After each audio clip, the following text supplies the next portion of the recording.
እነዚህ 5 ማንነት ካላት ሴት ሽሽ። የወንድን ህይወት የምታበላሽ ሴት 5 መገለጫዎች። ለዚህ ቻናል አዲስ የሆናችሁ ሰዓቱ አሁን ነውና ሰብስክራይብ አድርጉ። ቪዲዮንም ላይክ በማድረግ ጀምሩ። አንደኛ አባካኝ። ይቺ ሴት በጣም ደፋር ናት። ከልክ ያለፈ በራስ መተማመን አላት። ድፍረቷ ደግሞ ያንተ በሆነው ንብረት ላይ ነው።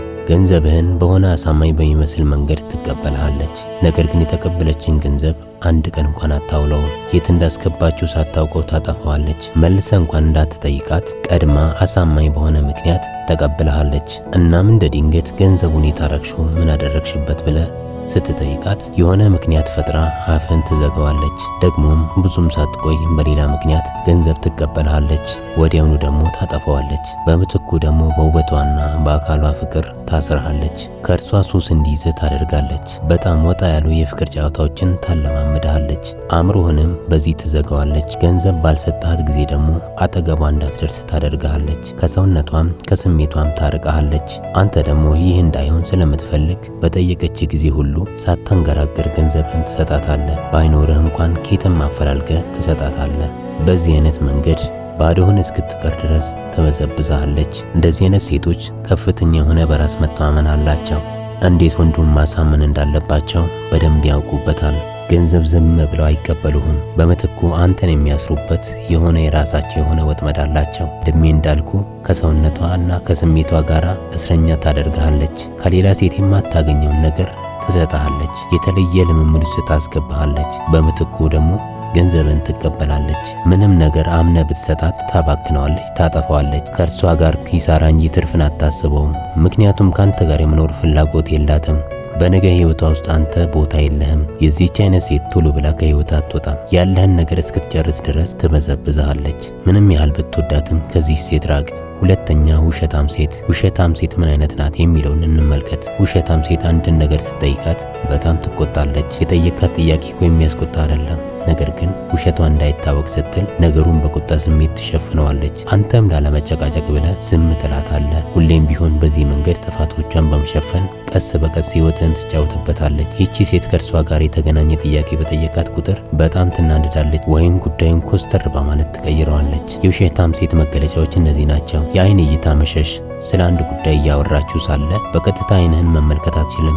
ወደ ግራ ወይም ወደ ቀኝ አይኗን ታንከራትታለች። ፊትን እንኳን ማየት ትፈራለች። ጭንቀት ፊቷ ላይ ይነበባል። ፊቷ በጣም ይቀላል። የሆነ አጣዳፊ ጉዳይ እንዳለበት ሰው ትቁነጠነጣለች። እውነተኛ ሰው ስለ እውነት ሲወራ አይኑን አያሸሽም። ይቺ ውሸታም ሴት ግን ሳትፈልግ እንደ አይን አፋር ትሆናለች። የምታወራበትን ጉዳይ እስካልቀየርክ ድረስ ቀና ብላ አይንህን ወይም ፊትን አታይም። ውሸታም ሴት በፍጹም አይንህን ማየት አትችልም። ስለዚህ ሁሌም ስለ አንድ እውነት ከሰዎች ማወቅ ከፈለግ አይናቸውን መመልከት ይኖርብሃል። የውሸታም ሴት ሌላኛው መገለጫ፣ ውሸታም ሴት እውነትን ለመሸፈን ስትል ብዙ ማብራሪያ ትሰጣለች። ነገሩ ቀላል ሆኖ ሳለ በጣም ረዥም ማብራሪያ ትሰጥበታለች። ከሚገባው በላይ ታካብዳለች። ለምሳሌ ዛሬ ከሰዓት የት ነበርሽ? ስልክሽን አታነሽም ብለህ ስትጠይቃት ይህን ጥያቄ ለመመለስ በጣም ረዥም ማብራሪያና ብዙ ደቂቃዎችን ትወስዳለች። አንተ ራስህ በነገሩ ግራ እስክትጋባ ድረስ ብዙ ታወራለች። ይህን የምታደርገው አንተ ጥያቄውን ደግመህ እንዳትጠይቃትና እንዳትጠራጠራት ነው። ሁሌም በዚህ መንገድ ታጭበረብርሃለች። ሌላኛው ሌሎችን ትወነጅላለች። በፍጹም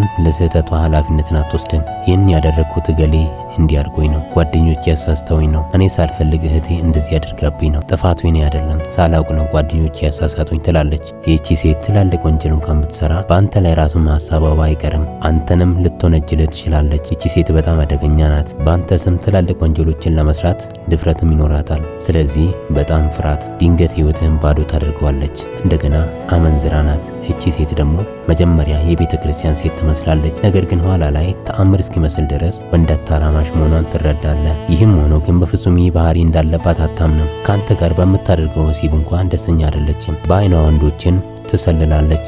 እንደዚህ አይነት ግልጽ ምልክት እያየህባት እንኳን እንደ ታማኝ እንድታያት እንዳትጠራጠራት ትፈልጋለች። ስለዚህ ከዚህ ሴት ቶሎ ብለህ መለየት ይኖርብሃል። ቀጥሎ በስሜት የምትጫወት። ይቺ ሴት ደግሞ ብዙ አይነት ጥፋቶችን ካጠፋች በኋላ ካንተ ርህራሄ ለመቀበል ወይም ራሷን ለመከላከል ስሜቷን ትጠቀማለች። ይህ ማለት ታለቅሳለች። ለምሳሌ ከሌላ ወንድ ጋር ቺት እያደረገች እጅ ከፍንጅ ይዛት ምን እያደረግሽ ነው? ይህ ሰው ማን ነው ብለህ ስትጠይቃት ጥያቄውን ላለመመለስ ስትል ወዲያውኑ ከዓይኗ እንባ መውረድ ይጀምራል። እንዲህም ትላለች፣ የምታምነው መስሎኝ ነበር። እንዴት እንደ ባለጌ ሴት ታየኛለህ? ይሄ ሰው እኮ የቅርብ ዘመዴ ነው፣ አብሮ አደጌ ነው። ለእኔ እንደ ወንድሜ ነው፣ አንተ ግን እንደ ባለጌ ያየኸኝ፣ በጣም አዝናለሁ እያለች ታለቅሳለች። አንተም ወዲያውኑ እንባዋን አይተህ አቅፈህ ታባብላታለህ፣ በርህራሄ ታያታለህ። ምንም ብታደርግ መጠራጠር ታቆማለህ። በዚህ መንገድ ህይወትን እንዳልነበር ታደርገዋለች። ሶስተኛ አለች የለችም። ይህቺ ሴት ደግሞ እግሯ የሚረግጥበትን ቦታ መለየት አትችልም። አንዳንዴ ወደ ህይወት ትመጣለች፣ አንዳንዴ ደግሞ ትጠፋለች። አንተ ወዳሃት እርሷን ለማግኘት ብዙ ዋጋ ትከፍልባታል። ነገር ግን እርሷ ሙሉ በሙሉ ወደ ህይወት አትገባም። ለምሳሌ ለምን አንጋባም? ወደ ቁም ነገሩ ህይወት ለምን አንገባም?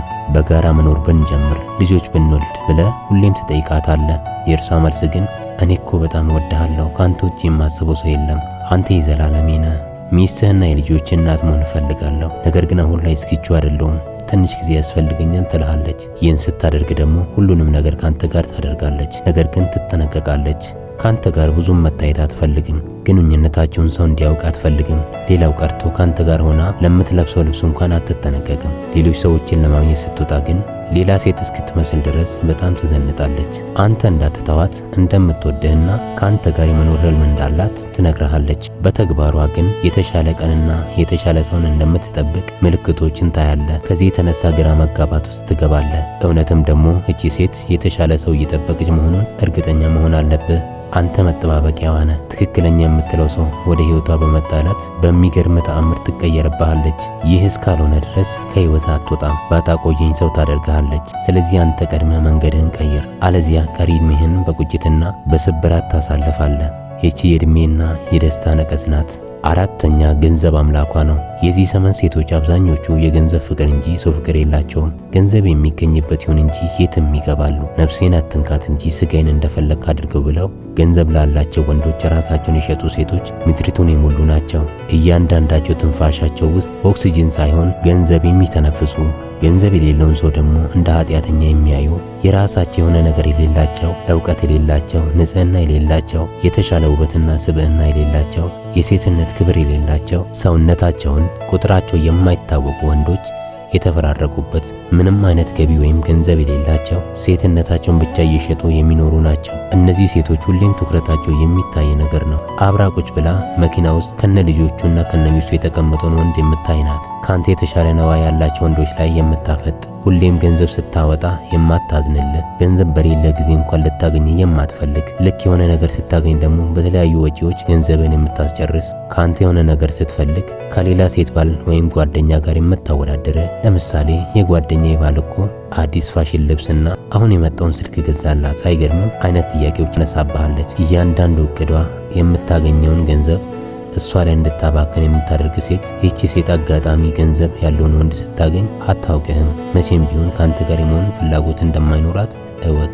እነዚህ ምልክቶችን ካየህባት ሳትፎገር በጊዜ ሽሽ፣ ሞራልን ሰባብራ ትጥለዋለች። ስለዚህ አብራ ያለችው ሴት ነዋይና ገንዘብ አምላኪ መሆኗን እና አለመሆኗን ለይተህ እወቅ። አምስተኛ በራስ መተማመን የሌላት። ይቺ ሴት ማለት በጣም አደገኛ ሴት ናት። በእያንዳንዱ አጋጣሚ በራሷ አትተማመንም። በውበቷ፣ በተክለ ሰውነቷ፣ በአለባበሷ፣ በአነጋገሯ፣ በአንተ ጭምር አትተማመንም። ሁሌም የሌሎች ነገር ነው የተሻለ የሚመስላት። የያዘችውን ነገር ሁሉ ዋጋ አትሰጠውም። ከሌሎች ሴቶች በታች እንደሆነች ይሰማታል።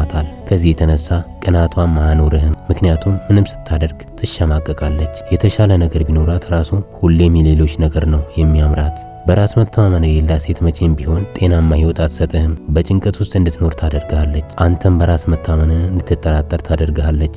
ሁሌም ቢሆን ለምታደርግላት ነገር ምስጋና የላትም። ካንተ ከተሻሉ ሰዎች ጋር ታወዳድርሃለች እንጂ በአንተነትህ አትቀበልህም።